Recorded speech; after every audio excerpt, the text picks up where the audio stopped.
Hi, I'm Dishita, and I'm very excited today to talk about our work on identifying the game mechanics for integrating fabrication activities within existing digital games.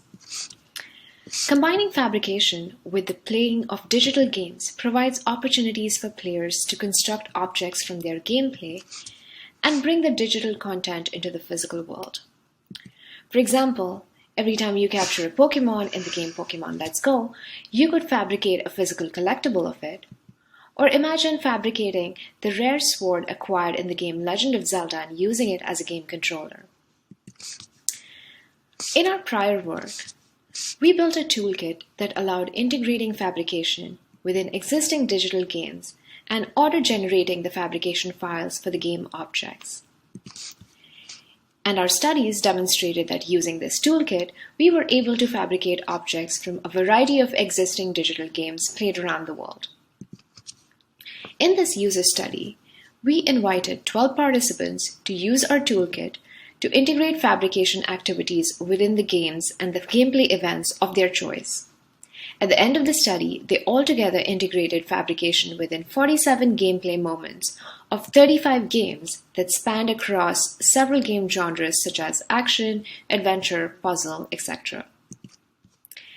While the fabricated objects from these integrated events also had a variety of uses, such as this custom designed dress fabricated for personal collection from the game Animal Planet, and this personalized skateboard fabricated from the game Tony Hawk, and this physical map to guide in the game Professor Layton.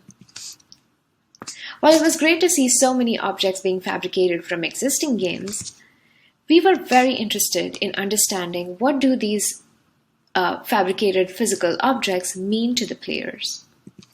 In other words, how do players associate with these fabricated objects? And the reason we care about this question is because from a game design perspective, understanding these associations can help us better integrate fabrication activities with digital games. And we address this vision in our current work, where we revisited the results from the prior study that offer an opportunity to gain deeper insights on the player experiences that emerge from integrating fabrication within existing games. And we analyze these results using the widely known mechanics, dynamics, and aesthetics, or the MDA framework. But before the analysis, we modified this framework a little by adding the components related to fabrication process. And we call this modified framework as the FMDA framework. So let me first briefly explain this FMDA framework using the example of game Animal Crossing and the fabrication event where the player can design their own custom clothing and fabricate it.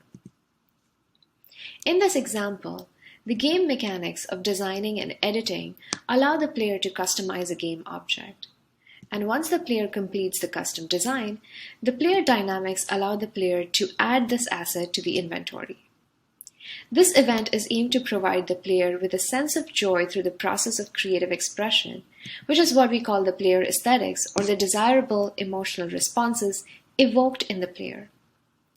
For this fabrication event, the fabrication mechanics are the rules that trigger fabrication and nudge the players to physically fabricate the object using, let's say, laser cutter. The player can then use this physical object for, let's say, their personal collection. Now, the joyful experience of not just designing but also fabricating this object of personal collection can create these new player object aesthetics or associations of creativity or self-expression. From the designer's perspective, the player object aesthetics are an important design component because they can add new experiences within the existing games through fabrication. And because of their personal association with the object, the player might be motivated to play the game differently. So what were some of the new player object aesthetics that emerged through our analysis? The first category is the fabrication of physical objects of pride. For example, when winning the game or acquiring rare assets.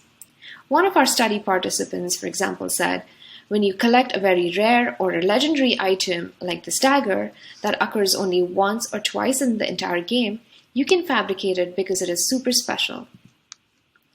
The other categories are fabricating objects of creativity, and like this unique dress from Animal Crossing, and using objects as resource, where these objects can help players to strategically optimize their resources, for example, as currency or construction material in games. The next category is objects of function, where physical objects support the player's progress, such as this map of the village to help solve the puzzle.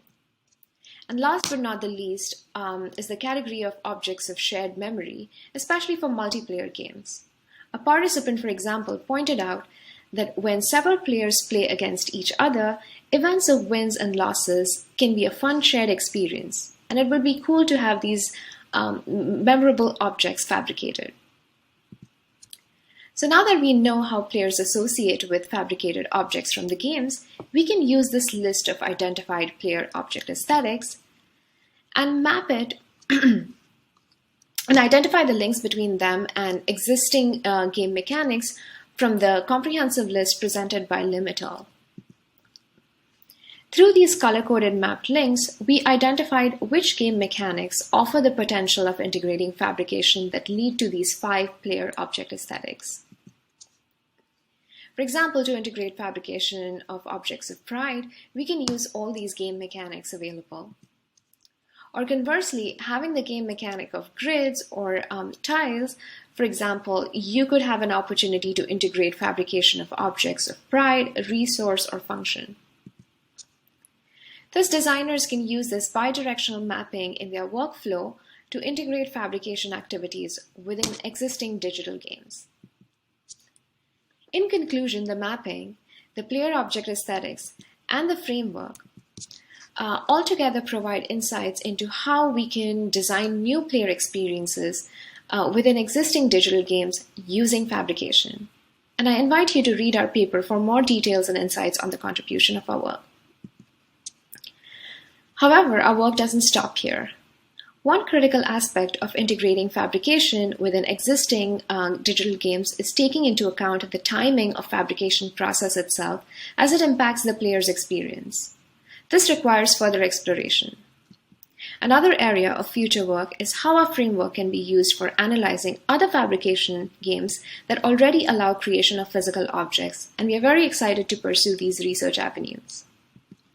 In conclusion, our work contributes to the emerging research on the design of fabrication games with the goal to enhance the player's experience through the physical fabrication of objects and creating these objects of value for players.